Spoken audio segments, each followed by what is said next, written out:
Okay, good evening, everybody. This is the Willington Board of Education meeting. We are here on Tuesday, March 12th, 2024. We are calling the meeting to order at 7:01. We will begin by inviting you to join us for the pledge of allegiance.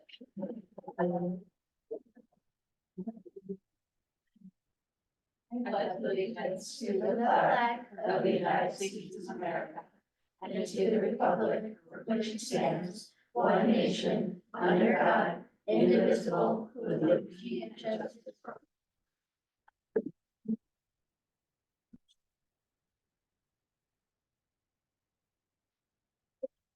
We are pleased this evening to welcome our student representatives from Central and Hall Schools. Thanks for coming, making time for us. We are prepared to hear your presentation, thoughts, and comments. So I will put them up for you. If there's anybody, any students that are on Zoom today, you can unmute yourself. I just changed that, so if you couldn't before, you should be able to now.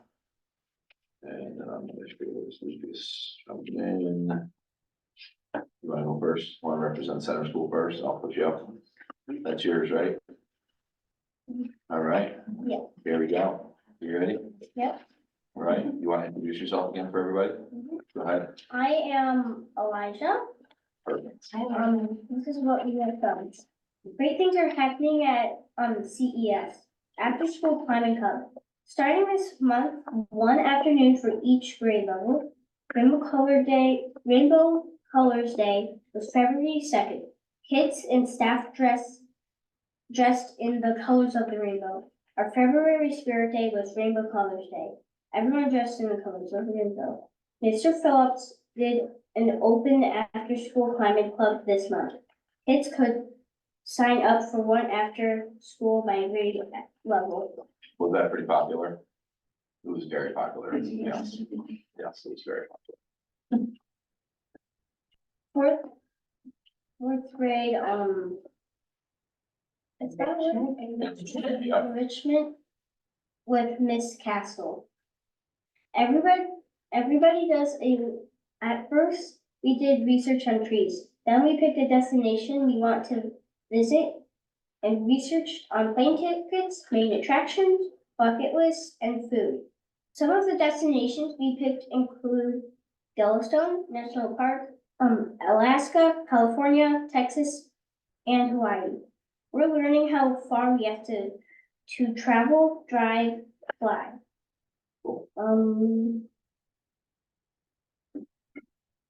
That's it. Perfect. And I see Rihanna is on screen too. I don't know if she wants to unmute and share something. Do you want to do the leap day portion, Rihanna? Yeah, that's fine. Perfect. You're on. Leap day. On February 29th, we got plastic jumping frogs and our Jello for dessert to celebrate Leap Day. We also got frogs from the PTA. Did you know that February 29th, 2024 was Leap Day? A Leap Day year happens every 4 years. It takes approximately 365.25 days for Earth to orbit the sun a solar year. We usually round the days in the calendar year to 365 to make up for the missing partial day.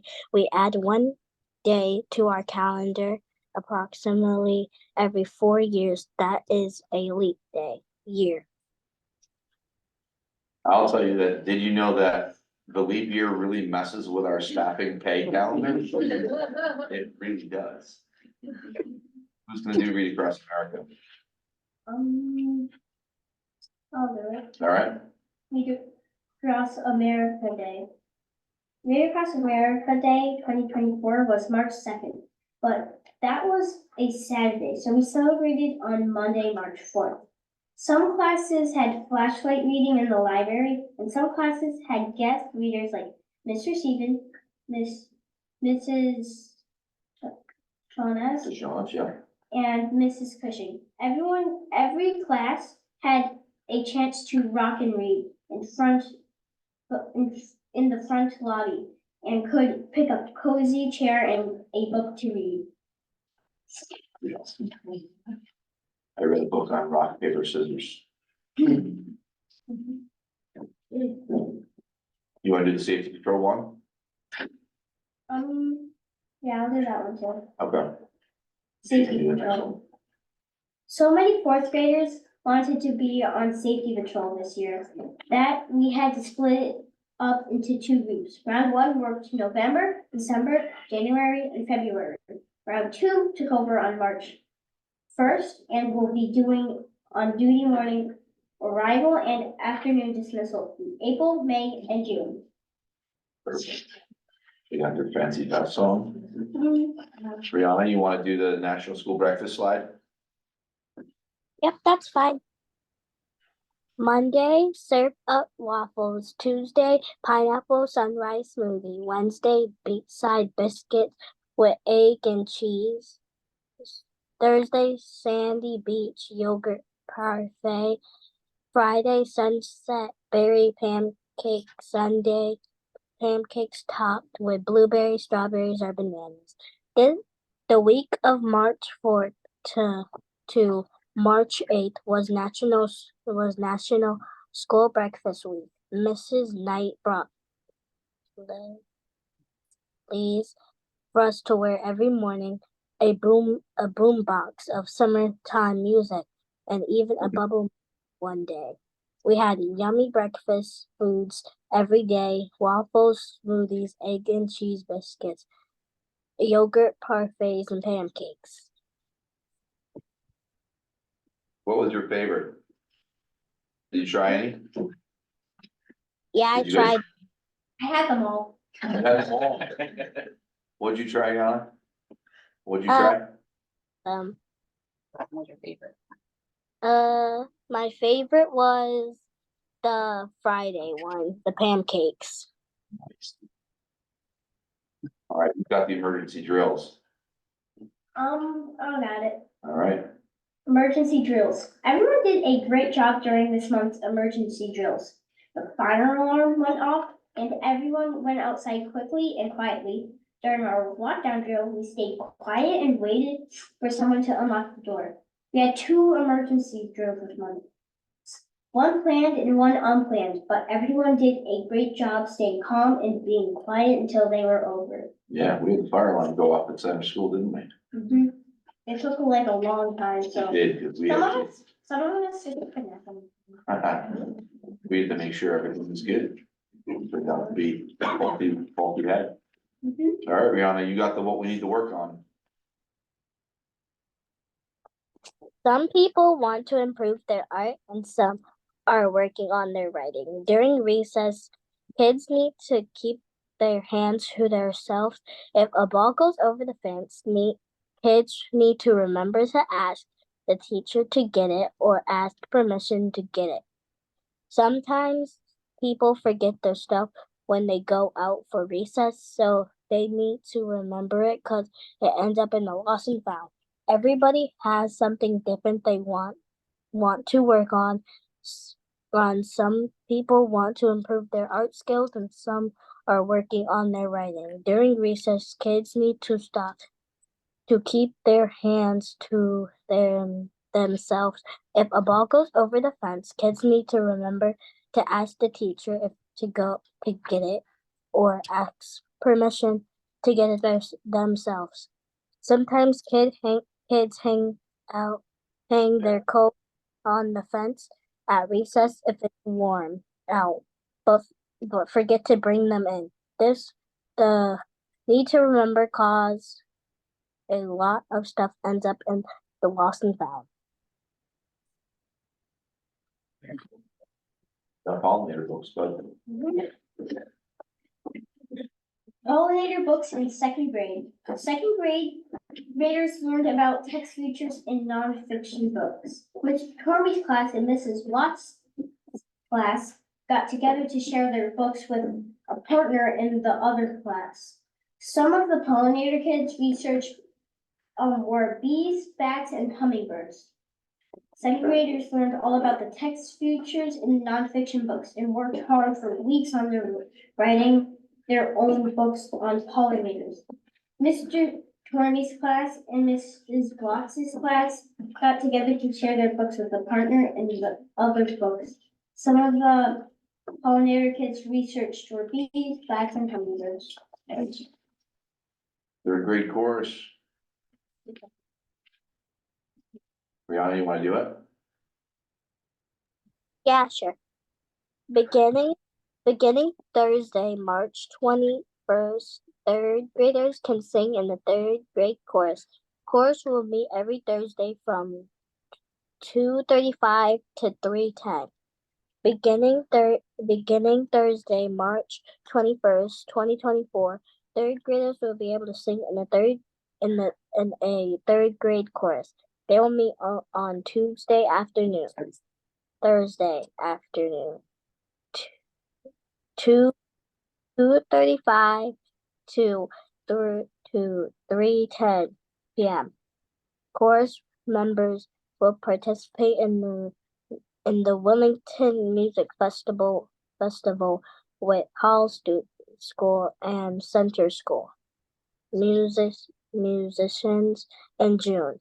Any third grade student is welcome to participate in the third grade chorus. You got that. Yeah. You got, thank you. All right.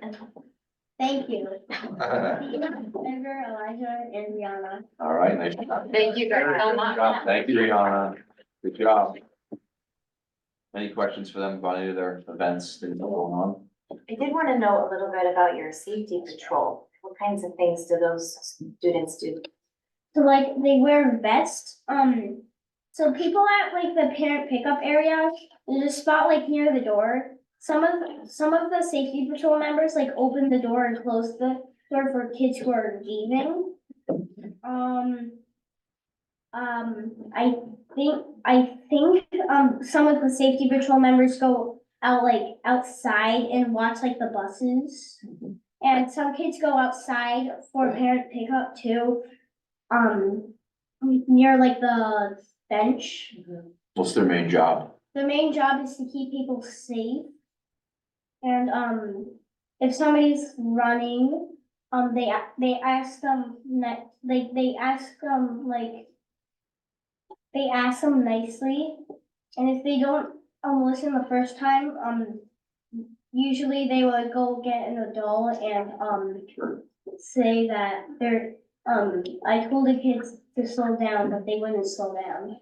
So All right. That's a big job. It really is. Thank you. All right, we on to Hall. You guys have your order, you know? You want me to just scroll down? Yeah. All right, there you go. I'm Erin Farrar. I'm an eighth grade representative, and upcoming events at Hall School, we have the Evening of the Arts. The Evening of the Arts is a night at our school that will feature artwork from each student at HMS. There will also be performances by the school band, jazz band, chorus, and chamber singers. This event will be on March 27th. Doors open for the art show at 6, and the concert begins at 6:30. And you have a flyer in front of you for it, if you want to attend. And that is last year where I bought my art for my office. I gotta put that in my calendar, man. Yeah, that's fantastic. We also have the Spring Fling Dance. The Student Council is sponsoring a spring dance for our 7th and 8th grade students, scheduled to take place on Friday, April 5th, 2024, from 7 to 9 p.m. The cost of attending is $8. Permission slips have been handed out in homerooms. Somebody else doing sword doors? There you go. That's me. I'm on Zoom. Hi guys, my name is Lucas Anderson. Sorry I couldn't be there tonight. I had a few conflicts going on, but I wanted to talk about the SOAR doors. So throughout the month of February, our SOAR classes worked together to decorate their homeroom doors with messages of kindness and inspiration. Our staff judged the doors, who chose Mrs. Bash's door. A great work to all participants. You can see Mrs. Bash's door up at the top. The next page has a few more sorors, just a few of the designs.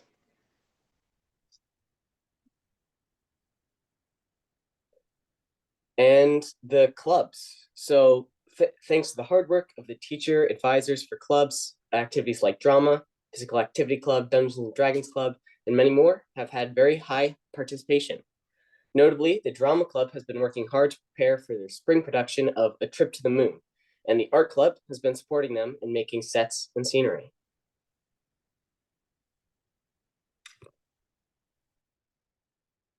Hi, I'm Lauren Ross. I'm in 7th grade.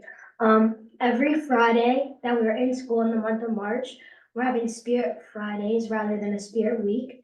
For example, on March 1st, we had Decades Day where students and staff could dress as if they were in a certain decade like the 60s, 80s, and more. The flyer for it is in the top right, and there are some pictures on this page and the next page of how our students dressed up for class color. What's the next one? Yeah, Crazy outfit, crazy outfit. like mismatch. You gotta make sure it's not Against my calendar. grade. I don't know. Nice. Hi, I'm Angus. I am in 7th grade, and both the jazz band, concert band, and the chorus performed on February 24th at Ram High School. The day before, they had multiple long practices.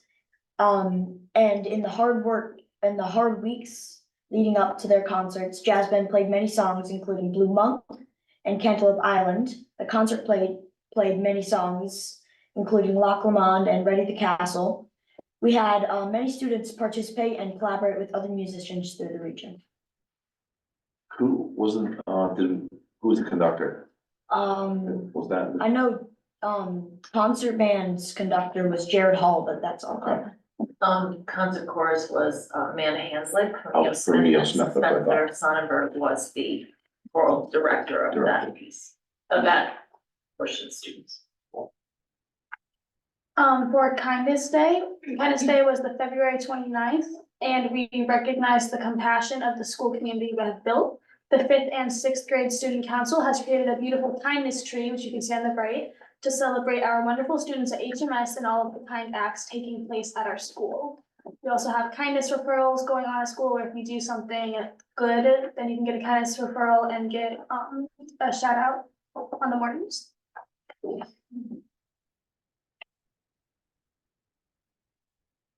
Some future goals and improvements are improved classroom ventilation, like air conditioning.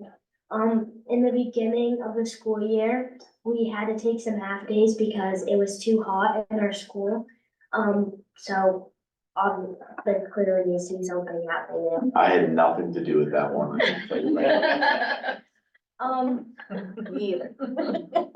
We, as the group of high school students, we have all agreed, most of us have agreed that we want to include outdoor time in the school day because 5th graders get recess, but then from there up you don't, and we think it would be nice for students to have a break and get some fresh air. Another thing is improved bus behavior. So there is a lot of problems on the bus, like yelling or just saying inappropriate stuff. There's also been students who have seen other students vaping on the bus, and that obviously needs to be fixed somehow. We don't know if we could put students on the bus, but clearly that might not do much because we don't know how well other students would listen. And if we put like another teacher on the bus, they have to get paid, and it's kind of a whole thing that is annoying. Yep. And another thing, we want to improve the SOAR program, which many students find boring, and it's like the one part of the day that no one looks forward to. So if there's a way to make it more entertaining. What is the SOAR program for people? They did. It's like at the end of every Wednesday, we like learn about important topics like bullying and racism and things like that. But the lessons, most people just find boring. So no one wants to do it. Fair enough. We also want to increase the awareness of racism because many people in the school are very racist and don't get in trouble for it and don't get caught. And improving the appearance of the library because the ceiling's just falling apart. So. Questions for them about their report? So how would you improve the SOAR program? What are your ideas? Maybe making the lessons, instead of having pieces of paper to write on, maybe like doing different activities, like, I don't have any specific ideas, but most people just don't like having to do papers at the end of the day. Something. My homeroom, what we do for SOAR, we call it closed door SOAR. And our homeroom teacher, Mr. Solano, we have like, it's kind of like a big talk. We still stay on topic of our second step program with like bullying, emotional health, harassment, and all of that, like the whole educational program. But instead of filling out the papers and watching the videos online and just going through a slideshow, we all talk about it together and we share like our personal experiences. And it's more like hands-on learning, and my class finds that really fun. So we're trying to spread that throughout the 8th grade, and hopefully that will affect the whole SOAR program. Yeah, and in my homeroom, my teacher, Mrs. Richley, instead of doing second step, which we do occasionally, but I know Miss Richley, she also doesn't, I don't know if she doesn't like it, but it's just boring for everyone and kind of a hassle. And so we do more cooperative activities, so like whether it's like playing group games or I think the 7th grade does it, but I don't know how much other classes do it. She gives us notebooks and she puts like prompts or questions on the board and we can write it in her notebooks and she goes through them individually and like responds. So that's kind of like gaining trust with adults in the school. And so we could, we don't always follow second step, but we still do like important things like cooperation and trust. That's good. I think those are good ideas. And what do you want to do outside? I don't disagree with you. Outside time would be good. I don't think you want to do recess like a 5th grader, so I'm wondering what you want to do outside. Classes outside maybe, or Classes outside, especially like classes like PE, even some art lessons that could be done outside. Or we also have win periods and flex periods. And if students have just like a check-in period where they don't have any specific projects working on, then that would be a nice time to just go outside and either have like a supervised physical activity area, or not necessarily a recess, but just a time to get fresh air and get out of the hot, unventilated building and to socialize more. yeah, I get that. I don't think that's a bad idea at all. That's a really good idea.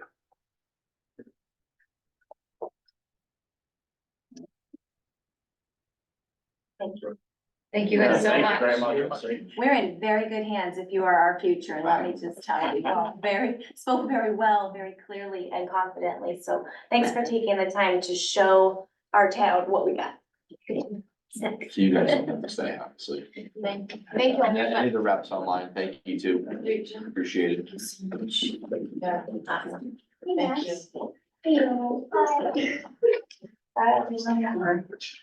Okay, that's a tough act to follow, Gary.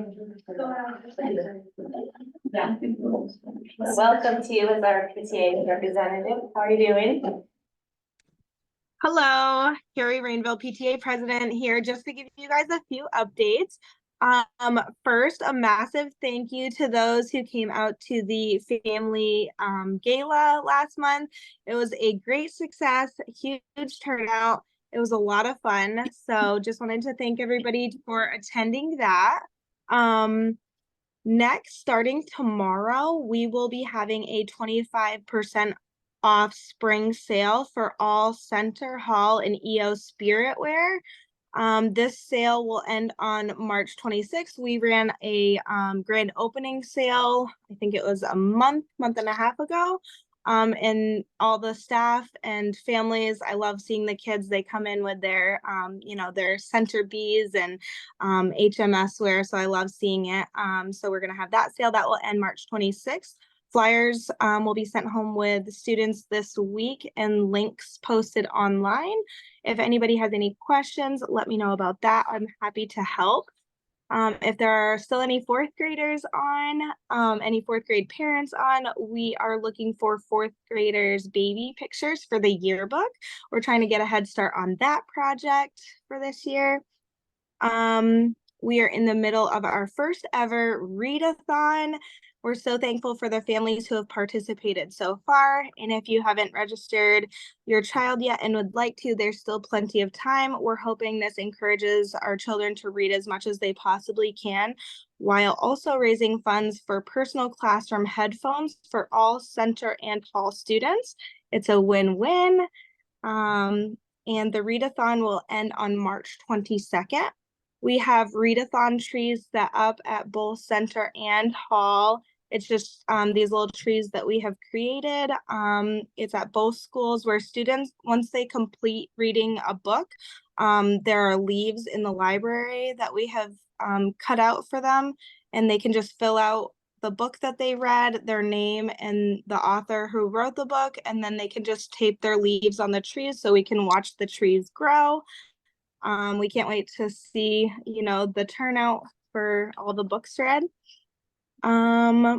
We're so excited for the annual Memorial Day weekend fun run and silent auction, which will be held May 25th right at Center.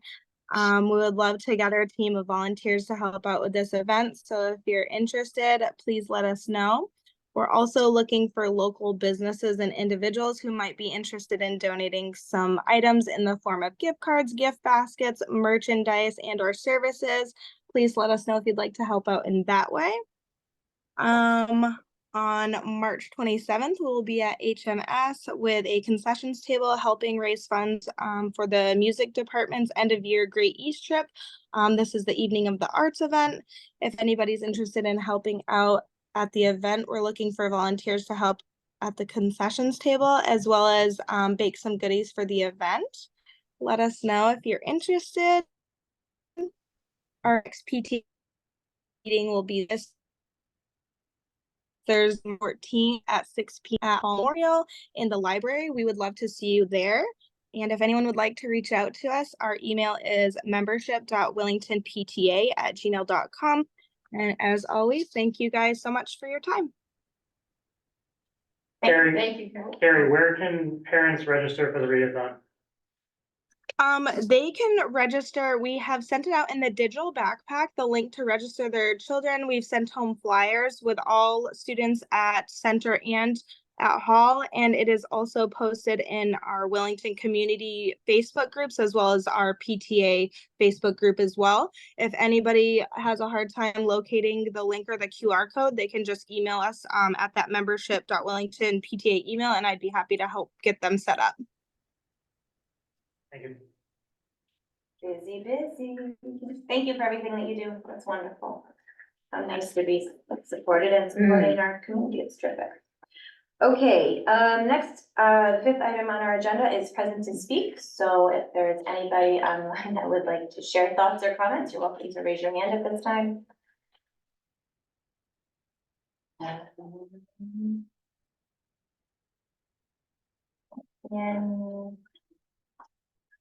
Okay, thank you. We'll have another opportunity for that at the end of the meeting as well. Next up is the chair report.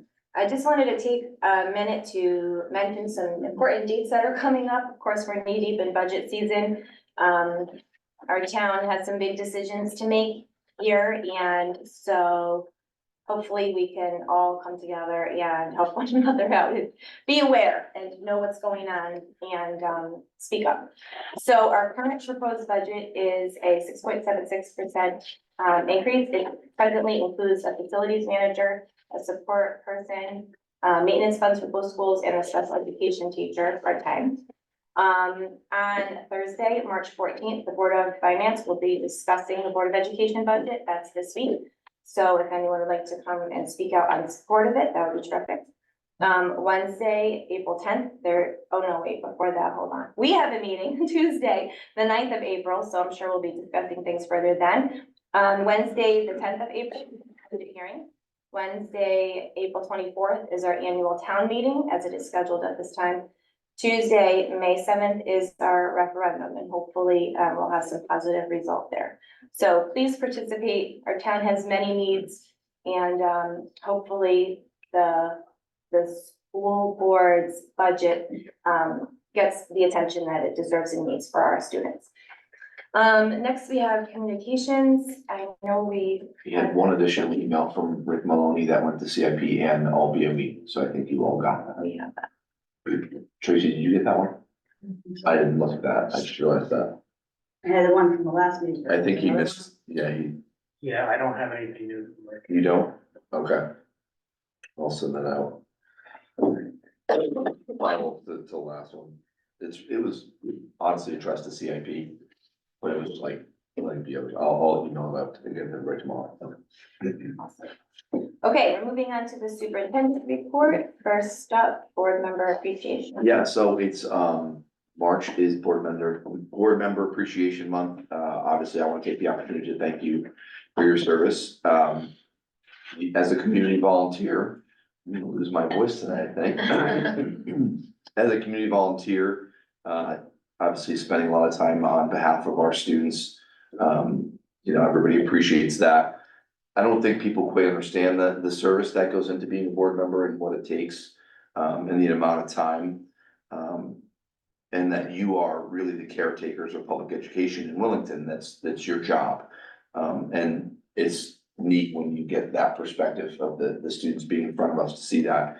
So just on behalf of the community, thank you for your service. Sometimes we do like notepads or things like that, or Hershey bars. We did something a little bit different this year. Brendan and I had a long talk about specifically around this room and people walk through this room and what they see. And so she's been in the vault for quite some time. The vault is where we store all of our historical documents. She went through many years of hard reading, cursive writing. And she created a digital list of every board member, a historical list. This is going to be framed, and it has their years of service on it. And obviously your names are on that, and it'll be framed and it'll go on the wall here. And what we'll do is we'll update it as people come through. I think it's good because this is a community room, for people to see. It was neat for me to see the names on here because it's like, oh, that's the grandfather of, or the grandmother of, or just the history. So, again, thank you for your service. I know MK has something else that she wants to share, but, I can pass this if you want to look at it. And if we get fingerprints all over, we can print a new copy, so don't stress. So one of the things that we wanted to do at Hall was to have students actually share their appreciation, because I don't really know if they knew exactly what board members do, how board members impact them, and also how thankful they should be for the volunteer service that you all put forth for them. So each grade, I don't have 8th grades today, but each grade did a different type of project. The 6th grade did a little flip book of thank you notes that are personalized. The 7th grade made a very large card with all of the things that they are thankful for. And the 5th grade did a tri board with special thanks for you. So this can also go in the room to keep you cheered up, because they're quite a lively bunch. But they're right there. Check it out afterwards. these are all the fun and exciting things that we get to do in our building, thanks to your hard work and dedication. So we do appreciate it, and please enjoy their sentiments, because as you can see from the students here, they hold nothing back and they're very honest, and they're also very kind and caring when they're given the opportunity. That's so awesome. Thank you so much. Thank you very much. So I'll keep rolling while you look at those, if that's okay. So, staffing, we had, and feel free to, yeah. Have a good day. Thank you. We had 3 staff resignations. Sherry Kraus is a special ed teacher at Fall. She's gonna be retiring. She's one of those teachers that's already retired, that is retiring again. She came back to work for us for 2 years in special ed, so she'll be done at the end of the year. Obviously wish her all the best, and if we have a long-term sub, because she did a long-term sub for us in art as well. That if she wants to do that, she could do that. So we'll see if there's any long-term subs in the future. Amy Lord, is an HMS paraprofessional. She resigned her position. She's actually in the process of becoming a special ed teacher. And so she has, gotten to the point of a program where she needs to student teach, and she's student teaching at Hall School. So she resigned as a para, she's now student teaching, will be looking for a job when she graduates, this spring. And then the last one, Natasha Chandler, she's, an HMS paraprofessional. She resigned from her position. She's, she got a higher paid position in the casino, where she had a second job, and she, obviously said that, you know, she's a young person, so she had to take that opportunity. So obviously, we wish her well there as well. The health stats, minus my voice here, we had 3 COVID cases since our last meeting. You know, there's still bugs out there, there's still strep throat out there, there's still things going along. This is week 3 for me. So there's just weird things hanging on. The nurses and I recently met to go through our COVID protocols, because CDC came out with an update. We went through our protocols that are currently out there. And we're in the final stages of what I'll call a fully renovated plan. It is drastically different because the CDC guidance is drastically different. And so we'll publish that probably tomorrow. And really just the highlights of that. The whole 5-day quarantine after the first 5 days is gone. It's really goes back to any respiratory illness now, where if you're fever free for 24 hours, you can come back to school after that, as long as you're feeling well. And it's recommended that you wear a mask, but it's not mandated. So we're gonna put those recommendations out, or those will be our guidelines in our new rollout. Hopefully that helps with attendance, but we also, again, want people to stay out of school if they're sick. So they're just gonna lumping it together in respiratory illness now. So you'll see that. The cybersecurity insurance, we officially have cybersecurity insurance through Tokyo Marine. They are one of the first companies to come out to provide this type of insurance, which is great. And part of that process, to be eligible for cyber insurance, you have to do a tabletop exercise, which is basically, we sat down and we did with Novus on February 26th. We have an incident response plan, and basically what they did was they had a deck of slides that we had to go through, and it was like, okay, Samantha got an email and she clicked on this link, and here are the things that happened. What do you do now? Okay, now Samantha's clicking of the email has resulted in 5 board members getting lots of spam email, and then the district's impacted, and you go through your process of how you would solve that, problem. Where does the cyber insurance come in? When would you need it? Would you have to call law enforcement? All of those things. So we've gone through the tabletop exercise, and the idea is to go through that on a yearly basis so that you practice your plan, but also this cyber stuff changes so drastically, so quickly, that we want to make sure we have the right things in our plan. So that's good news. I think you heard of every upcoming event possible between the students and PTA. So I just said, you have the flyer for the arts night in front of you. That is such a fantastic night. And one of the students mentioned the chorus at the end of the year. That's something new they're doing, where the third grade or fourth grade chorus joins in with the middle school. The collaboration between those 3 is amazing right now, where they put on a night and you can see the progression. So I encourage you when that date comes out to attend that. And then the disappointing portion of the night for me, and I let Brianna know this, QA&M, I was expecting that they were gonna have a full presentation tonight. I got an email from them on Thursday, that they are working on the estimated costs and prioritization of the work. I have a meeting with them this week. It has to happen. And they know that it has to happen. It needs to get going, because it seems like it's been a lot longer than was promised. I hope the product is then worth it and we can see why it took longer time. But they'll hear my displeasure again this week, and hopefully it's a good meeting, and that come April that we can get a full meeting on that plan. So that's my list of things for superintendent report. So is there any objection then to, well, I guess this goes out to everybody as a whole. Is there any objection to then holding a special meeting for Q&A presentation to whenever they are ready? Because that was, when you got to other, I'm queued up waiting for that one because I was gonna ask you about it. Because faster we get this going, the better it's gonna be, and I don't know, I mean, I understand April's, ninth is gonna be what, 4 weeks away? So maybe we cut it down by 2 weeks, but it might be in a quarter to 2 weeks, so. I'm just opening that up for consideration, is that when they are ready to do the presentation, we might wanna consider calling a special meeting for it. I think if they're ready, the board's willing to do that, I mean. It's a good idea. At this point. And I say that because we are all Let's go. technically members of the Yeah. building subcommittee. Right. Yeah, it would just be a special meeting, people are willing to do that, and we can get a common date. I think it's a good idea. Yeah, definitely. Especially need even budget things, like that's all very important. Yeah, and we knew this wasn't necessarily gonna be able to impact this year just because of the timing.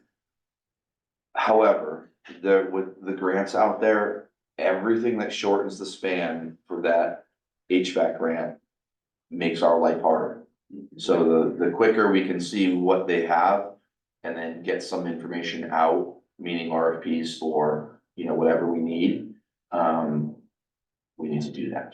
It also might communicate the sense of urgency that seemed to be lacking, to some areas about what needs to be done, so having a presentation out there sooner might actually convey that and get that to people. So will you let us know what happens at your? Yeah, I'll follow up with you. That's on. Yeah, there's Sunday, yeah, That's on Thursday? Friday, no, Thursday, no, hold on, sorry. Yes, I'm meeting with them on Friday, I heard from them on Thursday. so. Okay. All right, so we'll look Keep it all forward to straight. finding out more about that. Okay, item 9 is our financial report for March. Yep, and we did Donna was out last week, and so, we took some serious, typically our budget reports are pretty quick.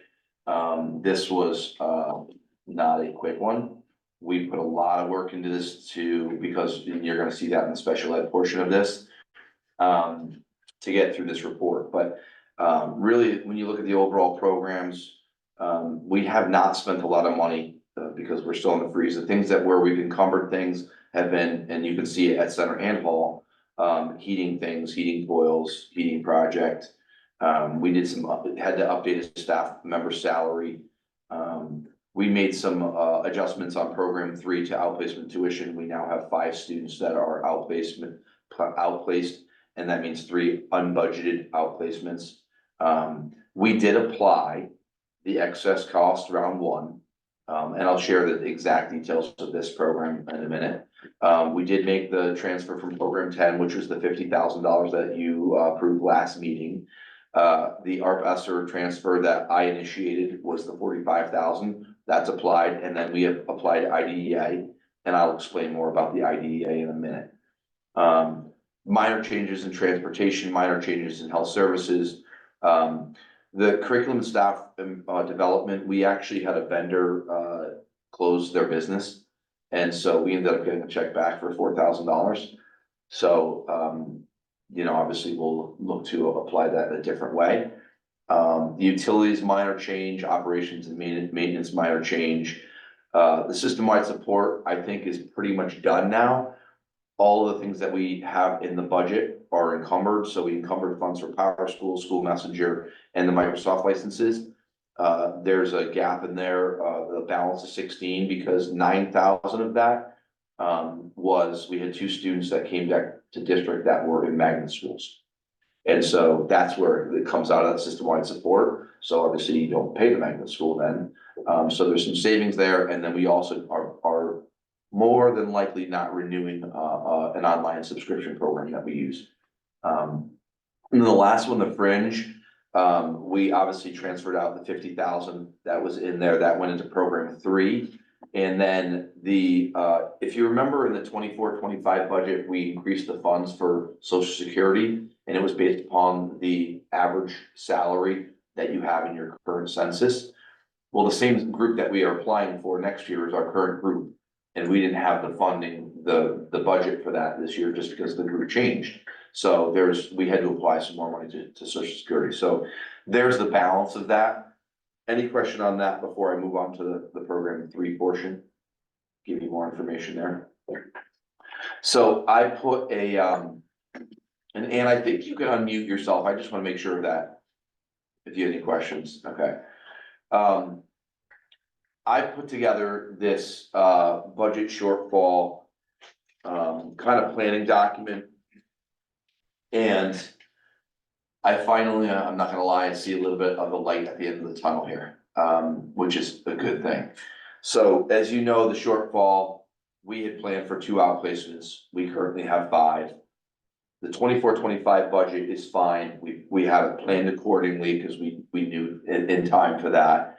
But our budget has been frozen for months, really, except for emergency repairs and things that we had to pay.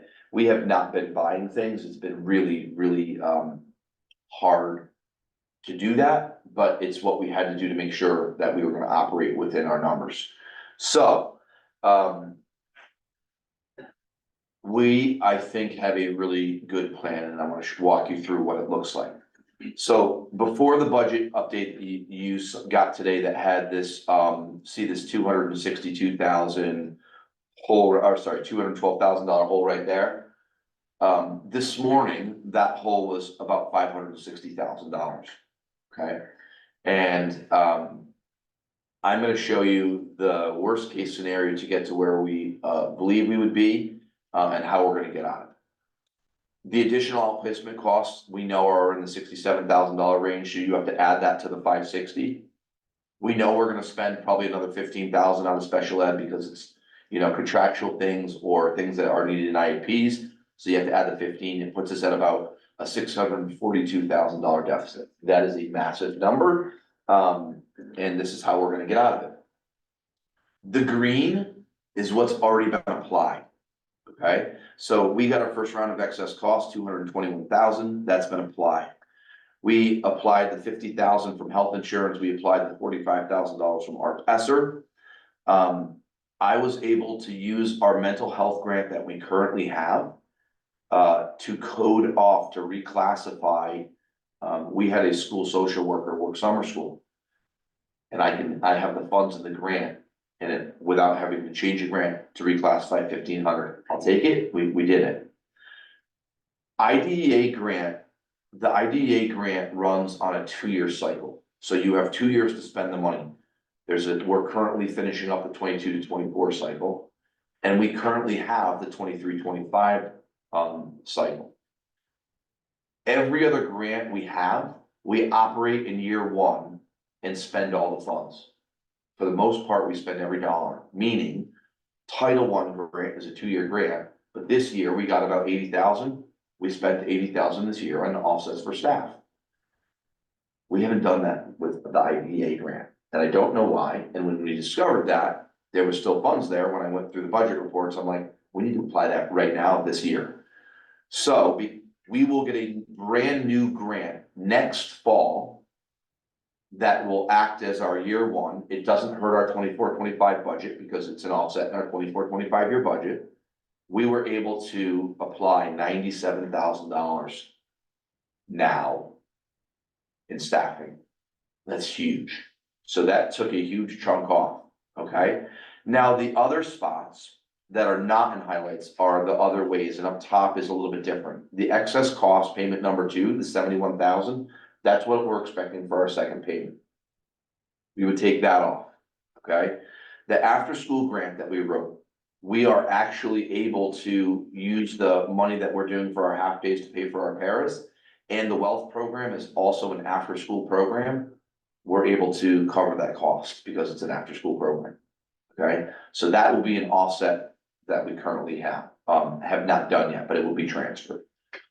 The items, so if you look at the green on the bottom, we've applied $418,000 to that $600,000 shortfall. 642,000. So far, we've applied 418,000. Okay, now here's where, I wanted to make sure it put us at like a $200,000 hole. You can't look at the 142 yet, because it's not guaranteed yet. We're at about a $212,000 hole, which is what you see in your budget today. I wanted to work with Donna to make sure, she felt that we were in a good shape, that I can open the budget, and we are. The things on the bottom, some of these I'm already gonna start to do, and some of them I'm gonna wait on enough to go through them. The school choice, I already told you, we had 2 students move back. That $9,000 in program 9, you could recommend a transfer for that tonight. You don't need to, we can probably do it all at once at some point. But I'm gonna make sure that money stays there in program 9 as an offset for special ed. Okay? It would be a transfer in the future. Health insurance. There's $43,000 currently in the health insurance, even after the $50,000 transfer. If somebody changes insurance, we'll have to make a change, but it won't be the full vote. It won't be the full amount that we'd have to pay. We're pretty confident that there will be another 40,000, but we can't do anything until the end of the year. Okay, so we're kind of watching that closely. That would be another 40,000 apply. The change of the resignation at Hall School, there's an additional $10,000 in the salary now because we have a long-term sub. So there's savings there. The staff support specialist, that's not being filled, there's $24,000 there.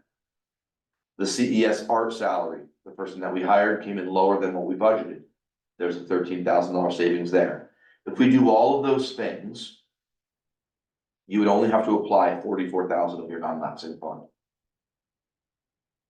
Now, what I want to say is, I ran this through a little bit differently, and I don't want to confuse you, but I wanted to show you a budget report where I zeroed it out. And I want you to feel confident when I say I'm opening the budget, that you see how I'm doing this. So with all of those same scenarios that I just went through, and I'm gonna make this really big because it's really, you don't have this in front of you. This $212,000 hole, I applied, from your sheet in front of you, I applied just these items. Okay, so I applied the excess cost, 71,000. I applied the after-school grant Paris and wealth, which is a little over 10. Program 9 school choice, I actually moved the funds out of program 9 on this, balance remaining projections and put it into special ed. Okay. I actually moved the 40,000 from the insurance line right here. That was 43,000. I took it out, I put it in special ed. And this is just to show you that it works. I pulled out the 24,000 from the staff support specialist, put it in special ed. It came from program 2. So you can see they were at 65. Once I moved to 24, they would be now at 40. Okay. I added back in to say special ed's gonna spend another 15,000. In this model, where I didn't use everything on your green paper at the bottom, I didn't use that every example that I gave you. This example would have a $72,000 transfer for non-lapsing. So when I say there's a lot of different ways that we can get there without even depleting our entire non-lapsing fund, which I think would be smart, we can cover the balance. So after I showed this to Donna, we went through, just talked out some different scenarios. At this point, even if we were to get another outplacement, another $60,000 hit, where it's just the remainder of the year, even if we had a significant change, with the money we know we have in non-lapsing account, we know where we are with the chimney, there's still about $270,000 in the non-lapsing account that's just sitting there. We know this could be 150,000, that if you chose to apply it at 150 at some point, you could do that. So what I did today was I sent, after I had all this done, and I'm gonna stop sharing this now. I sent an email to all the administrators and to all the school assistants and secretaries. I opened the budget back up, I gave them a number, I gave them $35,000 in each school. That's about where, with that scenario I just showed you, it's about what they would have remaining in their budgets. that they can start their spending, but I said, you have to be cautious. You can't, it's not like, and I jokingly said, don't think about it like a trip to Rodeo Drive, to buy the fancy shoes. You still have to be thoughtful because it has to get you through the end of June. But they will be able to open things back up. There are some repairs that they still need to do for HVAC, I know, Steve's vacuum cleaner at Hall School just failed, fix that. There's things that are there that we know we have to fix, but I think that's good news. So I told them the administrators really have to track this closely when they do their expenditures. But overall, I'm gonna be honest, in my email, I said so the freeze helped. The planning helped, the grants helped, and there's a little bit of luck in this that helped. Where the things fall together and the fact that we can fill a $600,000 hole, is just incredible. So, about 300,000 will be the excess cost grant. But to be able to cover that with other things is, I don't think there's gonna be another year we can do that, to be honest with you. Because of the COVID grants or just getting lucky with insurance, things like that. Questions about kind of what you have in front of you and the plan, moving forward? Moving forward for me, before you ask your question, I will continue to track this and I'll give you an update on this next month. If there's something happens before, then I'll tell you. We would do all of our transfers towards the end, just like we would in June, so that, maybe if there's more money in insurance, I can spend, and I need to spend more money in another program, I could do that. The idea, in my eyes, would be to, after this year and going from 2 outplacements to 5, that nest egg of your non-lapsing fund is really critical. And so if you can maintain a portion of that, I think that you should do that. So that's gonna be my recommendation. At some point, we'll give you a list of transfers to zero out that account, but I wanted to show you tonight that Donna and I both believe that we can do it. And we can open up the budget and still do it and not decimate every other program. So my question, when you mention after school grants, does that affect the anticipated after school program from that grant that you specified, or is that something separate? No, so our after school program grant this year is 90,000 and we have to rewrite our budget. So what I've been doing is working through. And the issue is they realize that it's gonna be hard for everyone to spend their money this year because they got notification late and they might not have been running their programs. We're gonna get a fresh 90 for next year, and this money expires at the end of June, at the end of school. So they're allowing expenditures as long as it's after school related, which is what we're doing, wealth, things like that. We're able to use those funds right now. I met with someone yesterday as a potential director. It was a positive conversation. There's a chance we could, even with all of this, if we could open our after school program, it doesn't impact our adjustments here. Okay. Open our program this year. If we could open it May 1st, we would do it and we would still have plenty of money.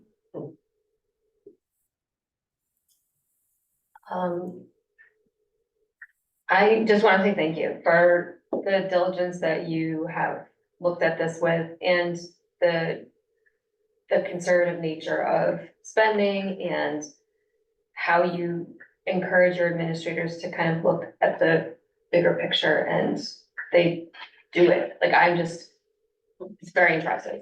So thank you. Thanks. As a parent of a kid in Willington, and I appreciate so much. And on this board, I appreciate so much. And to Donna as well. Yeah. Anne, did you want to share? Just a point of clarification for me. Have we always had 5 this year, or is that a new number? Somehow I had No, it in my head we had 4. We did have 4. We budgeted for 2. Okay. We had 4 for a while and we currently have 5. Okay. Have we budgeted for that 5th for next year? It is budgeted appropriately for 24-25. Okay. Thank you, Phil. So, we're going to leave things as they are for now and see. Yeah. And I'll bring you basically a list of motions at some point for transfers. But the list that you have there, I'm not gonna spend money out of those accounts. That money's gonna sit there so that I know I can cover these things, and that's my directive to my administration. Sorry. A wild ride. That is a wild ride, let me tell you. It's nice hearing that we won't drain that. I just, yeah. Well, two things, not draining that, but also not draining other programs, to me is critical too, like it hurts me when someone says, I really need this. And I've gotta scrape away to find it, and we have tried to do that, but now it's like, you don't have to think about that, just put in the purchase order, you need it for your classroom, it's gonna impact your instruction, do it. Like, we have the funds, now we know we can do it, So so, great. Yeah, budget freezes aren't fun. no, no. Thank you to our administration for their patience and hopeful nature that we're gonna be able to work it out. Yes. Okay, item 10 is new business. We need to approve some minutes here. The first one being the meeting minutes of February 20th, which was our rescheduled regular meeting. So we're gonna need to do some motions for these things. Does anybody wanna? Motion to approve minutes from February 20th. Second. Did anybody wanna make any edits or changes? You don't wanna combine them all, just do all the minutes at once. I like what you think. So I'll suggest a friendly amendment that you amend your motion to approve special meeting minutes from February 20th for both the regularly scheduled meeting and the budget workshop, along with the curriculum committee meeting minutes for March 6th. Jen, does your second roll? If we were not at the curriculum committee meeting, can I? You can still vote on it. You are yeah. accepting them, Yeah. right? Yes. Okay, Yeah. You don't have to be at you're just accepting them, you don't Okay. have to be at a meeting. Okay. Then, did anybody have any edits to all of those? No. Okay, then, I think we have to do roll call because we have Ann online. No, as long as she says yes, you don't have to roll call. Are you gonna say yes, Ann? Okay, all those in favor of accepting these minutes, please signify by saying aye. Aye. Aye. What else? Great, all right, moving along.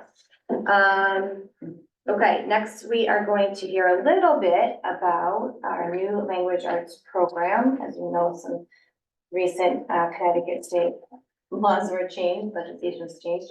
And so we find ourselves in need of a new program. Lucky for us, we have an amazing staff member who's ready to go and share her ideas about a wonderful program for our town. And the curriculum committee has, I already spoken with Kristen a little bit, but she's gonna give us some background tonight so that we can go forward. No problem. So the curriculum committee, Hi, Erin.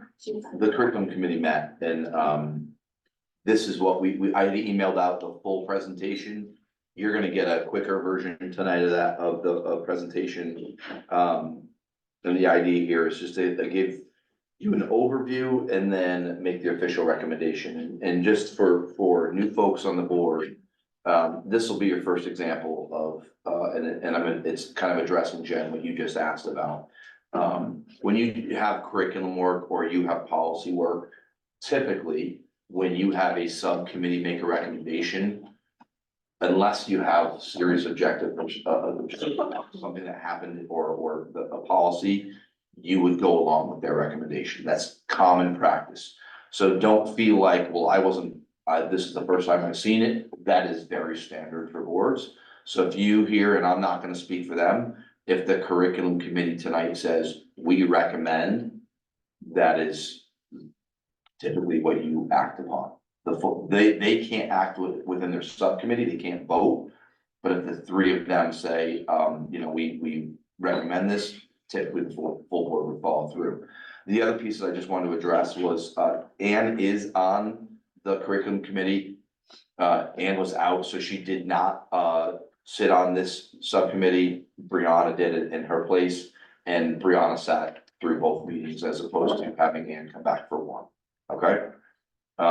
So Kristen Stevens, is our literacy coach. And so she's gonna go through, and Erin's on the screen as well. I think Erin's more of a cheerleader tonight. She just gets to go keep it going. I'm gonna share this presentation for you, Kristen.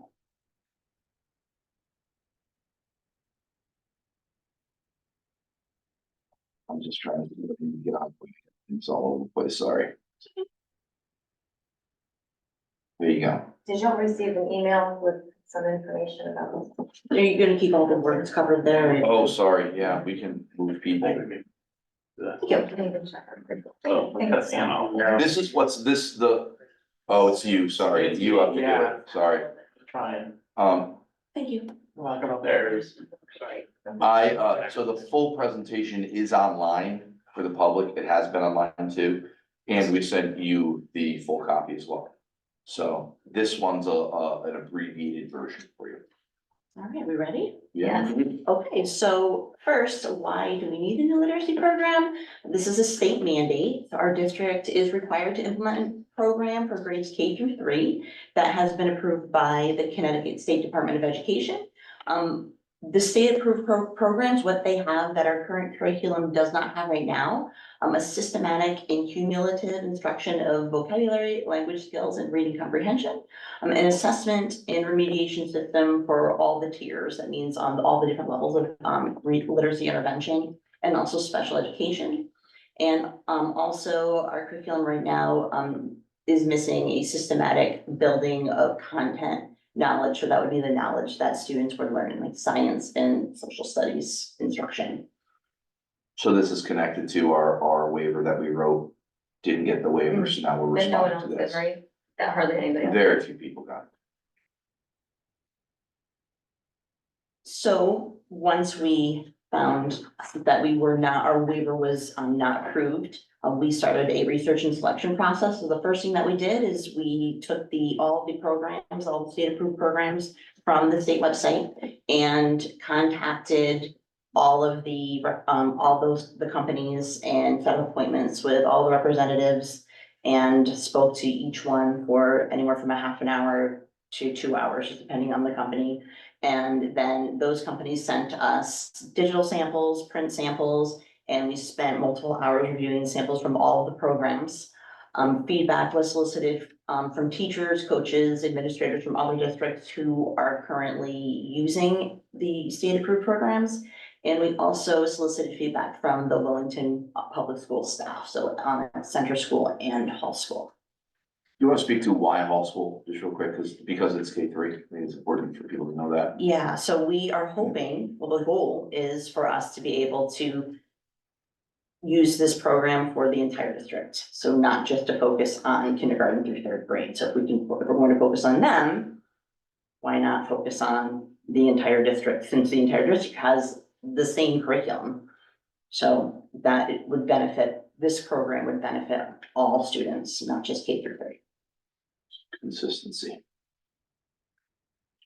So this is just a list of the 8 programs that we spent a lot of time reviewing. Houghton Mifflin Into Reading, McGraw-Hill Wonders, Benchmark Education, Benchmark Advance, Savvis My View, American Reading Company, Great Minds Wit and Wisdom, Open Up Resources Bookworms, and then the last one, Amplify Core Knowledge Language Arts, Amplify CKLA. That is the program that we are recommending tonight. So one of the things that in this process, you could either look at a group of programs together, or you could look at, they gave you just a very few short list of programs that you could use together, or you could use just one of those, and they call these the comprehensive programs. As opposed to buying 3 or 4 programs to make one, I think everybody on staff felt like, okay, let's stop using 3 or 4 programs where I've got to pull this, where's that, what page is that on? Go to one program where all the resources are together and they're aligned. And so I think that's where another positive for us is why we're recommending this. So the reasons why we recommend Amplify CKLA. CKLA, it stands for Core Knowledge Language Arts. So the first thing that it does is that it builds knowledge across content areas. So what we're finding in the research is that one of the most important things in building reading comprehension for students is also building background knowledge on topics. So most of the topics in each unit are grounded in some kind of science and social studies, and those topics and the knowledge of those topics build from year to year. So they're reading and writing about ancient civilizations, or reading and writing about the American Revolution, or reading and writing about insects, or reading. It's very content rich and very engaging. So that's one reason why we are highly recommending this program. Another is that we spoke to this a little bit a minute ago, that it has an opportunity to make a widespread impact on the district. It can be used pre-K through 8th grade for language arts.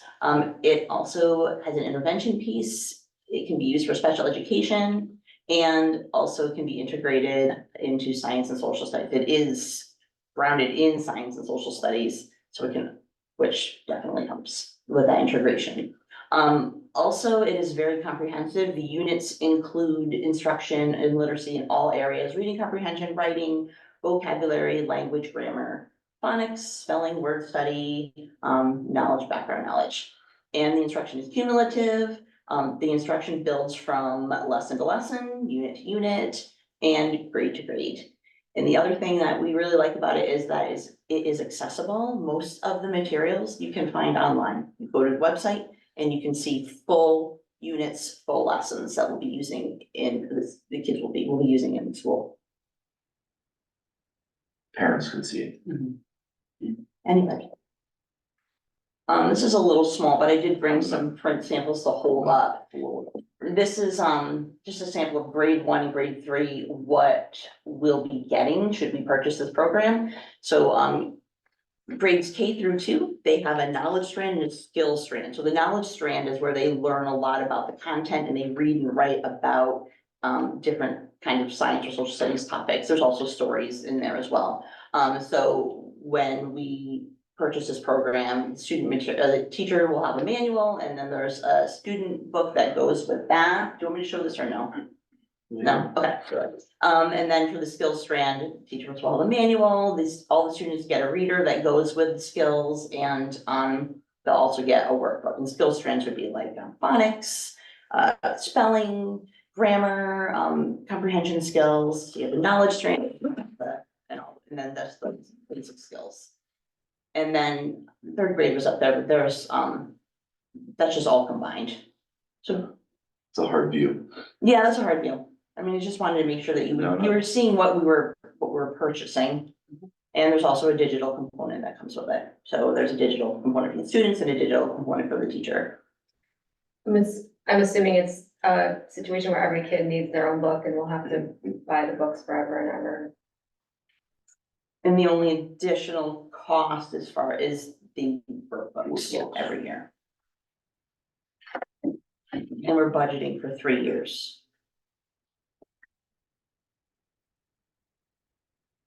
Whoops, sorry. That's okay. I'm getting that right there. Yep. Yeah, and this is just a lesson at a glance. This is one of the grade 3 units, astronomy, and just showing that there's a reading component, a writing component, a language component, which would be like they're working with prefixes, and there's suffixes there. They might also work with grammar there, and that there's different grouping styles, so the whole group, small group, partner work, independent work, just to show you what they'll be doing. That's pretty much what a 3rd grade student would be doing every day, and they're reading and writing about astronomy.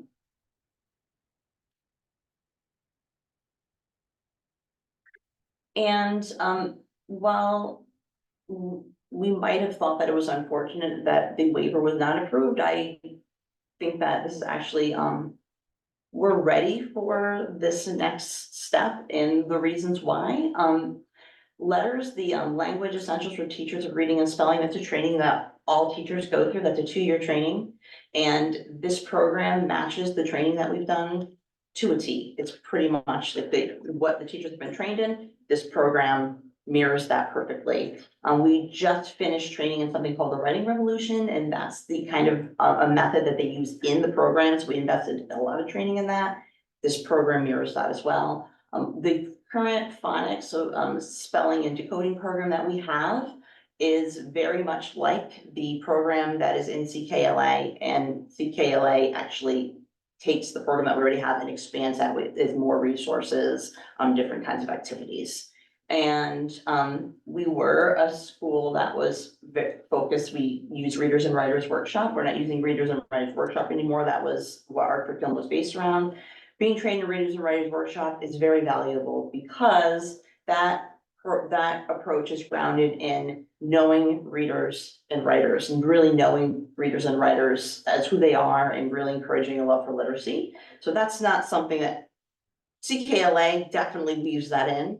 Their trademark is knowledge, and Readers and Writers Workshop is the love of literacy. So we have that training and that love of literacy ingrained in us, so we can enhance that in CKLA.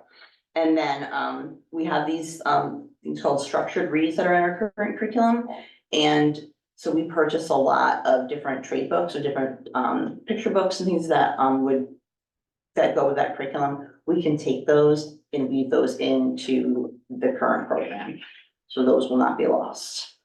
One of the pieces that we heard for feedback that Kristen had shared with the committee was that CKLA is a challenging program for staff to implement because the amount of training and the background knowledge you needed to be able to do it. And that's our comfort right there. If we hadn't done all those things, I'm not so sure this would be the program we'd be recommending. But because of all those things, and this is like, as soon as we didn't get the waiver, this is one of my concerns about all the work that we've done with these trainings. But they weave, very cleanly into CKLA, which is great. We're well prepared. Yes. Oh, I have a question. And perhaps this is not even the place for it. I have ongoing concerns about student, like, ability to stand in front of a classroom and speak, or even read, not because they can't read, but because it's a skill that they lack, or they lack the confidence or something. So I was just wondering if this has any impact on or contains something to address that, or if that's just a completely different thing. And it's woven in daily.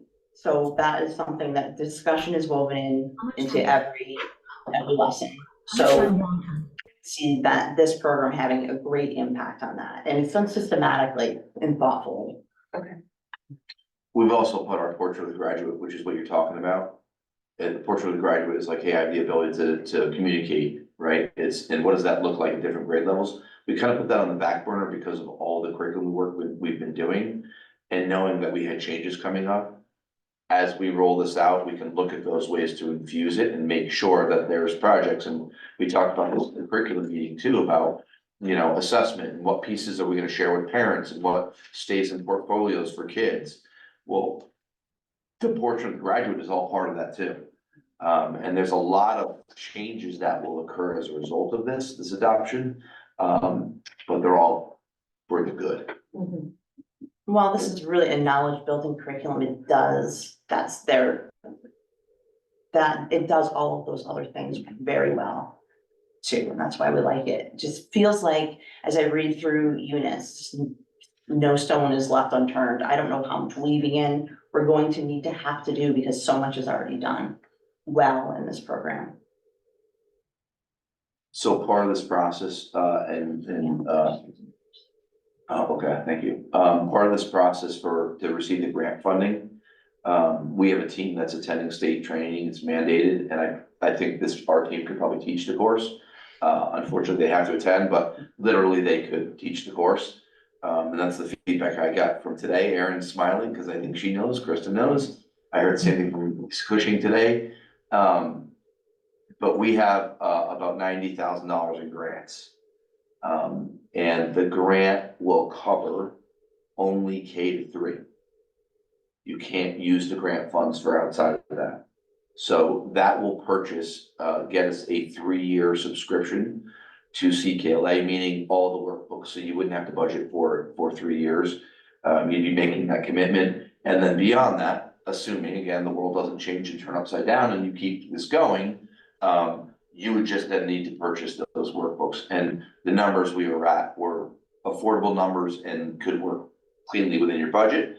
The other piece that was important for me from a financial standpoint was, I don't like to roll out a piece for these grades and then not another group. And looking at this pre-K to 8, we do have the funding through the other RPESR grant that we have. I'm confident that we can roll this out pre-K 8, that we're not just gonna have to stop right now at the K3. It's really K5, K6 is a little more expensive, more K5, I'd say. Whereas 6, 7, 8 or 7, 8 is a little less expensive, but I think she's gone on the lower side in 7th, 8th because you can't print out materials. But know that I will purchase as much as I can with the grant funds. And I am confident that we can roll out for everyone pre-K to 8. All at the same time? All at the same Okay. time. So that was one of my questions too, is how you would translate it when it stops abruptly in 3rd grade, then what do you do first? Which is why we didn't wanna do that. Yeah. Then you're training students on a brand new program. I don't think that's the right way to do it. The teachers didn't want that either. Yeah, I mean, that's not an ideal way to teach anything. It's been one of the biggest complaints actually from superintendent groups. Because the funding is only K3. Mm. Well, what if you have a K5 school? Now you're forced. So it's, nothing's changed that. And if it hasn't changed yet, I don't think it's going to change. The other piece to this is that, you would talk to some principals, and their feedback was good. Hearing them say they would purchase CKLA again if they had the opportunity to was a really positive. And then local districts also going the same route. Yeah, oh, you want me to tell you? Who was it? Yeah, Ellington, Stafford, Columbia, Columbia, Hebron. Pomfret. Thank you. So several, when you're not the only one, and obviously there's other choices to go. When there's other groups that are going in the same direction, that's, a positive as well. It's not just us. I got an email from a parent the other day, knowing that we're going from another school system who's trying this locally and wanted to let us know how well it's going for their kindergarten student right now. Wow, that's great. So that's the staff recommendation. We're fully on board. This is our recommendation. It's got to come from the committee now and then the board from there, unless you have any other questions on the program.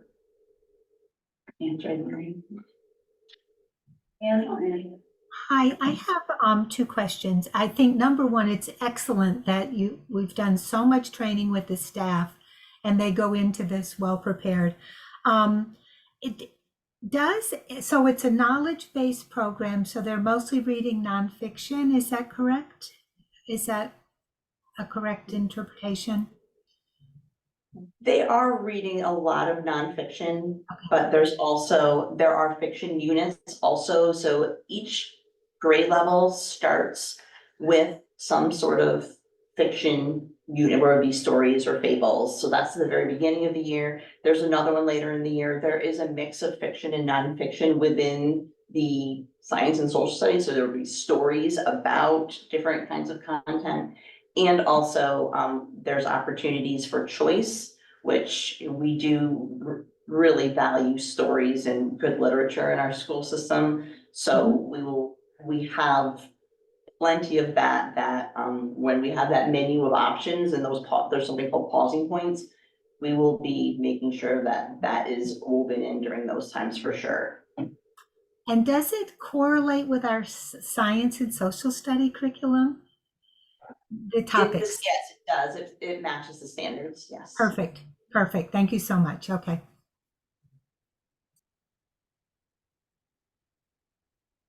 Did you have anything you wanted to add? This is your area of expertise.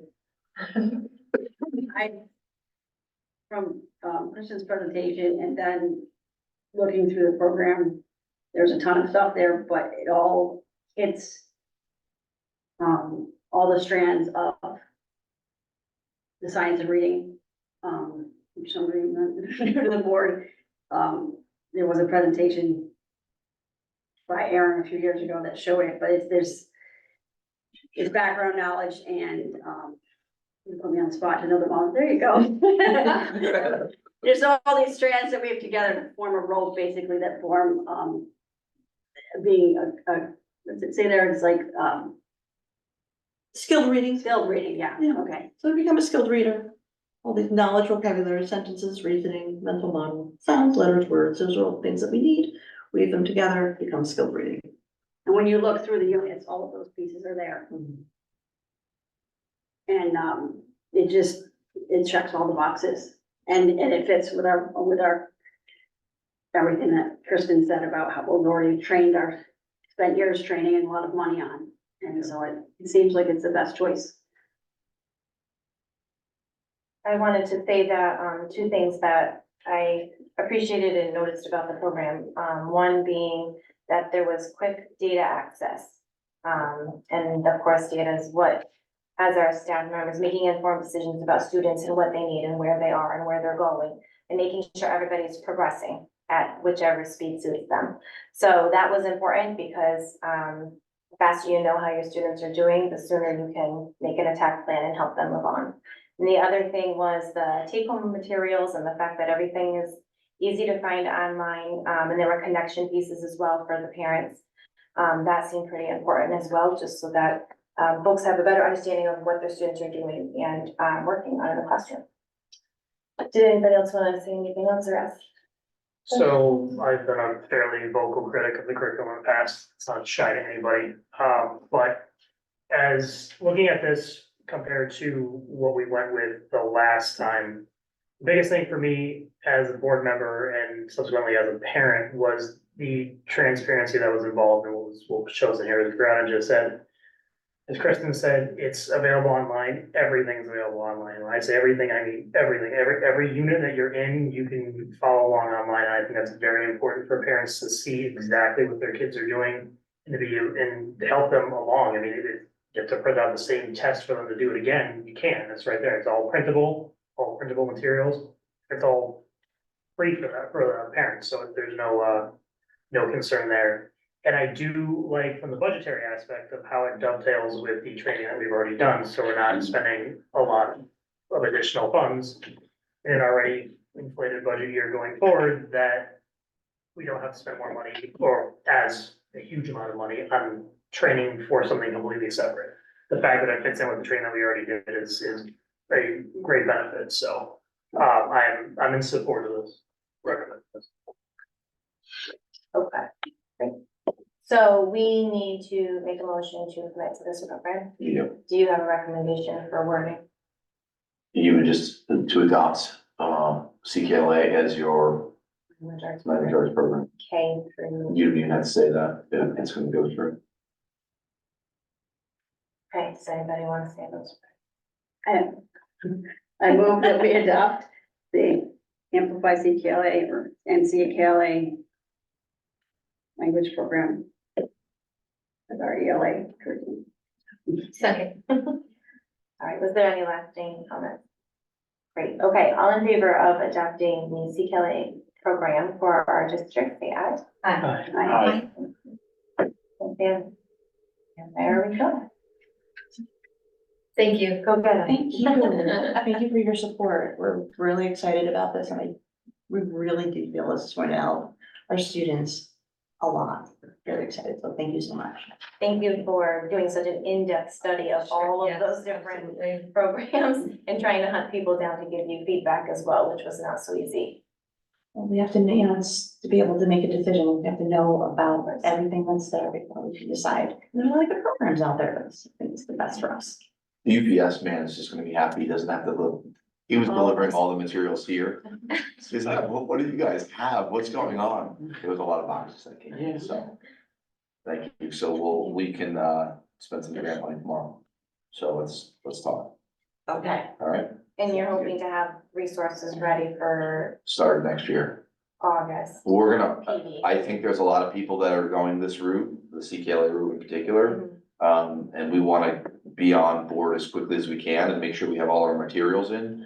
So we're gonna move pretty quick to get our grant money in and order in, so that way we can have materials in hand as soon as possible.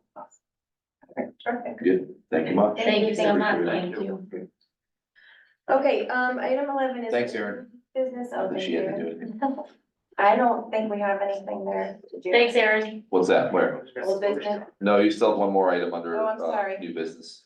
We are at 10A. Oh, yes, educator diversity plan. Yeah. Okay. So, I emailed you this afternoon. I was waiting to see if anything was gonna come out for the state and it still hasn't come out. So we have legislation that it requires us to develop an educator diversity plan. The interesting thing about this, and like, there's all sorts of stats to back this up. I'm not making this up. The number of teachers of color in the state is really, really low. It's a single digit percentage of teachers. And so the state is trying to put it on districts thanks, Kristen, to try and figure out how we can get more teachers of color into the teaching profession, and into districts. I think it's gonna be a big challenge. I think to put it on districts is hard because it really is teacher prep programs, right? Some of the things that they put out there as solutions, you know, I sat through a presentation and it was gonna be like, you have to basically pay someone's program. It was like $75,000 and there's no guarantee for that person that had to stay in Willington. And I'm like, that's just not gonna fly in any district. And that was the message back. So, the bottom line is you have to have a plan. So the administrators and I went through, Lisa Cushing's got a background on this. We had some long conversations around this. And so we put together a plan that suits us right now. The challenge of this is the state was supposed to put out two things, a rubric and a model plan. Neither one has happened. And so as a result of that, EastCon, Learn, ACES, they're all getting together, the education resource agencies are getting together as a collaborative to host an event to help districts with this. It's after the due date. So I'll review the plan in a second, I'll walk you through what's there. But my suggestion is that you have to approve this tonight, so I can submit something to the state.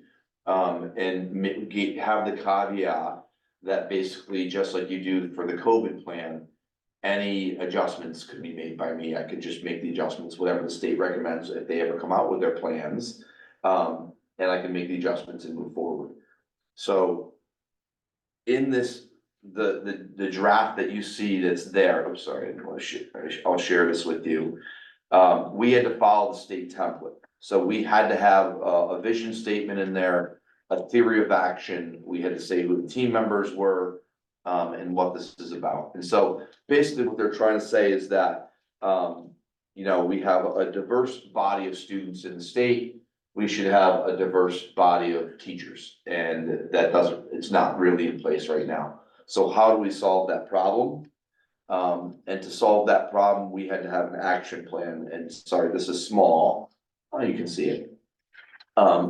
There's 3 sections. The first section is under recruitment, and this is their model. So basically increase the diversity of the pool of applicants for open staffing positions at Willington Public Schools. And basically in that recruitment process we identified a few things. And if you see other districts doing this, there's gonna be a lot of similarities, because let me tell you, all the superintendents have been talking to each other. Because we're like, what more would you like us to do? Help provide some guidance on this. So visibility on job postings, maybe not just posting on CT Reap, although that is the prime thing that everybody looks at. It doesn't matter if you're a person of color or not, that's where people would look. But using something like Indeed and trying to recruit people to go into the profession, but when we're posting a job, try and look at other avenues. Attending regional job fairs, which I typically haven't done because we're small, we don't have a ton of turnover, and typically we have applicants, but just to get our names out there and get some feedback about, hey, why would you not consider coming to Willington? Or why would you consider coming to Willington? And that would be for any applicant. And then just letting the college prep programs and other childcare training programs know of our expected openings. Now, the piece that's interesting around that is this is a huge goal for EdUcon, trying to increase the number of students of color in their teacher prep program, and they are struggling. So for me just to go up to UConn and say, hey, anybody you got, like, I'd like to encourage them to apply to our openings in Willington. They're having the same issues. And it's across every avenue, every facet of education, whether it's a leadership program, whether it's, a teacher program, the numbers are low. So everyone's trying to figure out how to address this. In the, hiring and selection piece, just making sure that what we have, matches. And so, broaden our hiring criteria to ensure that we choose applicants that reflect not only the instructional ability, but also, looking at our diversity. Obviously, our numbers right now represent, they're close except for, teachers that are just Black. We have several Hispanic teachers. And so we're tracking that, we're collecting that data, and we have to report to the state. Ironically, most districts weren't collecting that data because they didn't want to be accused of not hiring someone for, a violation. And so now if someone's, applying, they have the opportunity to submit their race. They don't have to, but we were told that that is something that we can do. So it'll tell us what our pool looks like. And so looking at that, just making sure our interview questions don't have any bias in them. And that if we can have a diverse hiring committee, that we will. One of the things that, unfunded mandate, another annoyance, good thought process, but just another annoyance, is part of this process is that we've learned through this discussion that, any hiring committee in every district, anyone who's on a hiring committee has to go through, training about, implicit bias. It's a requirement. So I typically put out, to our staff and say, hey, we're gonna be hiring a third grade teacher. Here, we wanna have a UA rep, we wanna have a special education representative, we wanna have a third grade teacher representative. They have to go through the training now, it's a 2-hour training. And when I say the training is dry, it's dry. So we're trying to find a way that if we can meet the criteria and do our own training or come up with something that it works. This is something all superintendents learn through this process. This is new. Every district is supposed to be doing this currently. So if you've been on the hiring committee and you haven't been through this process, it is another law, another unfunded mandate. There's no money tied to this. And if I were a teacher, I'd look at this and go, you want me to watch a 2-hour video on this just to be on a hiring committee? Thank you very much. No, thank you. And when does that come out of time? Because if it's 2 hours of their own time, or is it 2 hours of time when during PD? If it's a requirement for them to be on it, they'd have to be part of it. So we're trying to figure out, people have talked about, well, do we just make a core hiring committee? That's not good either because, it's the same people and you want different people to come through those committees, different feedback. I mean, there's just a lot of challenges with some of the things that have come out around, and there's an example of that, right, in legislation. So it's a problem we have to solve. It's something that we look at, but it's part of this plan. So, Can I ask? yes, How long is that training good for? Once you do it? they haven't stated that. You just have to be trained. Be annual or? It could be like the sexual harassment training, that's like, what is it, 10 years or something like that. And does it have to be that specific training? It is their recommendation that everyone does that particular training. That's their recommendation though, so. That's why everyone's looking at, we want this guidance to come through. This is why you pay a RESC. The regional education groups should be putting together something to figure out a solution that's more impactful, that's low cost or free to districts, and not what's been provided. So we're trying to find ways to do that. I was thinking about the district where I work is part of Hot Schools, and we had professional development on implicit bias one time. It was a really great program and Yeah. definitely with things that we could use immediately in our classrooms and as far as staff relations as well. Right. So that would be a lot easier and a lot more engaging and able to do it as a whole big group If that was acceptable, that'd be a It's lot better. specific to hiring. You could make connections to it, and that's why what we're asking about, because the training is specific to hiring practices. That's the one that's recommended. So I would try to. Correct, that's See if we can go around it, make it a little bit more. we need to hear that from someone, Mm-hmm, and we have not heard that yet. That's why we wanna like show us a template, a model plan, yeah, give us a rubric, like if we don't meet this, what happens? You know, if we submit, are you scoring it? Are we gonna get feedback?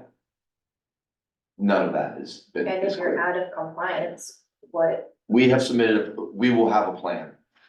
And so that is right now, it's just a matter of how the DOE is taking the law and applying it. and this So, is supposed to be happening right now. That training, yes. And I will tell you flat out, that has not happened in Wellington. I don't hide that stuff. We're here in March. Gets to be about the time that staff is being retained or. This plan used to not need to be approved by boards of ed. This would just be something that a district creates and as a superintendent. I have all sorts of reports like that, things I have to submit that we're required to do. It's now a requirement that boards of ed have to approve this. Okay, so. Did you have a question? Sorry, I didn't. I have two. Is there a magic number that they want us to hit from the state? No, it's not a magic number. They just wanted to closer match the student body. And that those numbers are higher. Obviously, when you only have 3% of teachers that are in color, it's not even close. And now I'm assuming the union would want the teachers to be paid if they're doing that type of work, so. We would That's have my to find a question. way to Yeah. make sure that the group that is going into, and we will. Yeah. Right, we'll do it right. You know, but do I have to pull, you know, 3 teachers out of their classroom for 2 hours at the end of the day? So I can have them sit and watch this video and do the training. I have to sort that out. That's what we're looking for guidance as districts, as superintendents, so that we can make sure whatever we're doing is impactful and matters, and not just saying we did it, because let me tell you. Yeah, because they're gonna want implicit biases towards the hiring part, not just generalized implicit bias like what I did with the training also. Correct, that's what I've done too. Yeah. The last part is retention. Dr. Conley has really talked about this being probably the most important piece, retention, because once you get staff you know, that they gotta wanna stay, you have to feel like they're, you know, included, that they're part of the group. As this being priority, the bigger picture of this is like, there's so many other things that go into this, it's so much larger than just this plan. So in this, you know, the retention, you know, doing some sort of, you know, training, you know, support new hires, well, we do that. You know, they're all given professional development, they're all given, you know, extra time. We're doing those things and then implementing policies and practices to ensure new hires feel welcome. It's in here, we wrote something, every superintendent's like, well, I'm already doing that, it's in my plan. What more can I do? So there may be more to come to this. This is where the plan stands tonight, and it's really because we don't have any more guidance from the state on what we should be doing. So hopefully the EastCon group and the other group that, other groups that are putting that training on it's gonna be decent. Yeah, because if nobody of color applies for the job, what are you to do? You can't hire anybody. if Correct. No one applies. Even if they're the number one you know, some of the recommendations, and this is where it gets a little, you go, I can't do that. Even if the person who's your number one candidate is a person of color. In the state recommendations and one of their documents, it says you should provide more money. I can't do that. It's not, there's contracts. A recommendation or a requirement? No, it's not a requirement. That's one of the things they said you should do, and there's contracts, you can't do that. Yeah, it doesn't sound, that to me, that didn't even sound legal. And so, money is obviously a factor, and we've had candidates that have been the number one choice, and they've looked at the dollar amount and said, that's not high enough, I can make, you know, $10,000 more and haven't signed. I can't change that. The only way you can change that is by, you know, bringing salaries up, and it's not the only reason. So I'm requesting approval on this plan, kind of like, hey, we're gonna move forward with it. And I'm requesting that you approve it with the caveat that I can also make those changes. I will share them with you as changes are made, but to just to keep us in whatever compliance the state would like to be in compliance with. So. Okay. I move, oh God, this is gonna be hard. I move to approve the district diversity, educator diversity plan with the caveat that superintendent can make changes as the state makes changes.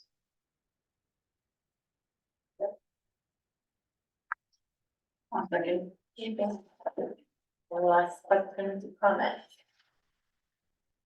Thanks, Phil, for explaining what you know Are trying to do, and what we don't know. yeah. Okay, everyone in favor of approving this plan, please say aye. Aye. Thanks, Anna. I see. Okay, good luck with that. So when, we'll hopefully hear more. You think maybe? You don't know. We don't know. We'll find Yay, out. okay. We'll find out the next training and. Maybe you'll find out. We'll all find out together. There could be a group of people at that meeting that just say, we are gonna provide this to the state and give them some pressure to change. I don't know. It'll be interesting. Is there any type of stipend or something a person could do, if we could do for a hiring committee person? But you want them to change every time, don't you? You want to, Yeah. yeah, and typically, we do them during the day because they're gonna teach a lesson to students at some point in time. Sometimes it's who's available in the summertime, and it's not paid, we allow them, we ask them if they wanna be part of it, and it's just something, we do, but. Yeah, It's fun. more to come, Good luck. thanks. Okay, so I'm glad we went back to that. Thank you, everybody. Okay, I don't think we have anything on old business to do. Okay, super. So we're on agenda item 12, which is back to present to speak. There is nobody here in our chairs right now. Is there anybody online who had something to say? You can raise your hand.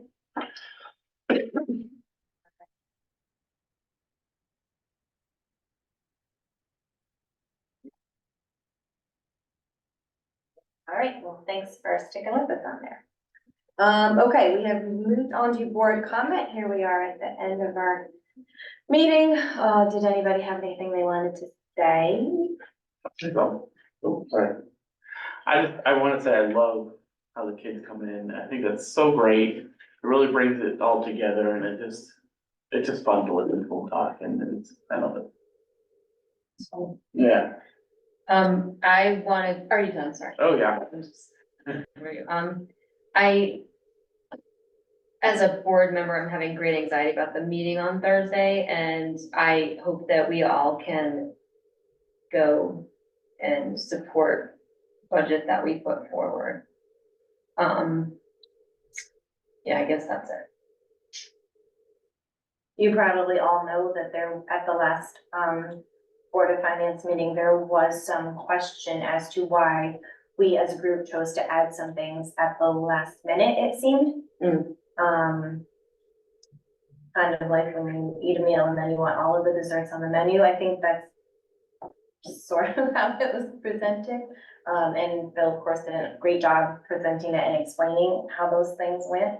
We looked at the bare minimum, bare bones, and then we knew all along we had these other, we ended up with 4 things that we needed as well.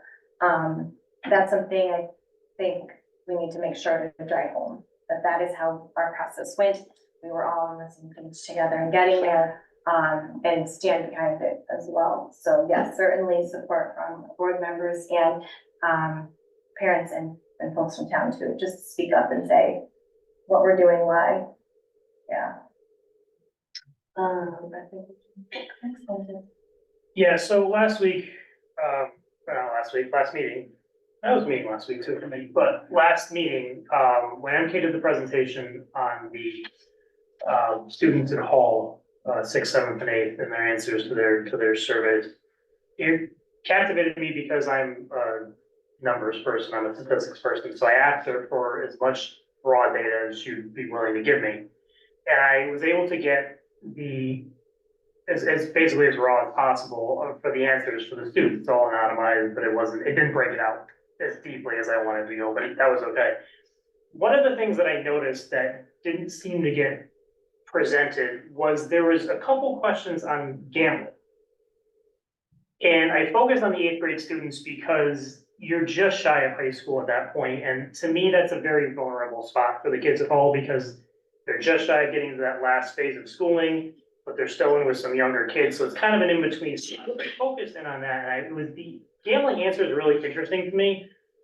One of the questions was how wrong do your friends feel it would be for you to gamble? And 21% of the 8th graders said not at all, versus 23 was very wrong, and I thought that was a very close match. The other two questions were my family has clear rules discouraging me from gambling. Definitely not true was 17%, but definitely true, meaning they definitely had rules against it, was only 38.3%, which I thought was really low, and that was about 25 percentage points away from the next lowest thing, which was, if I remember correctly, it was vaping. And the last question was how wrong your parents feel it would be for you to gamble. And 21% said only a little bit wrong versus 7% very wrong. That was 30 percentage points away from the next lowest thing. The reason I bring this up is because sports gambling has been legal in the state for just over a year, I think. And I think this tells a pretty clear tale that this might be the beginning of something to watch out for with kids. Gambling is an addiction, just like alcoholism, just like drug use, just like anything else. And if these kids who may have an addictive tendency get hooked early, it's a bad road going forward, and I'd like to see as much done as possible to intervene. And they were very, very telling numbers and very interesting numbers, and I just wanted to share that. And just let everybody know, just keep an eye out for that. Thanks, I'm glad you got a chance to go through all of those pieces. MK is also still working with a parent who has expertise in the data presentation for parents. She's working on a presentation so that it can go out to parents and figuring out, just to shorten it up and like, here's the information, so that's in the works. I'm gonna look to see if that's, you heard how much they like second step tonight. But I'm gonna look to see if there's anything in second step and curious to know if it's anywhere else in the conversations or not. I'm gonna find out. Yeah, 6th and 7th grade still have kind of a healthy fear of most of these things, but the 8th graders, when they started to get up there, there's a drastic difference in numbers. I wonder if it talks about in the addiction portion of health class or not. I'd be curious. I'm curious myself, so I'll find out.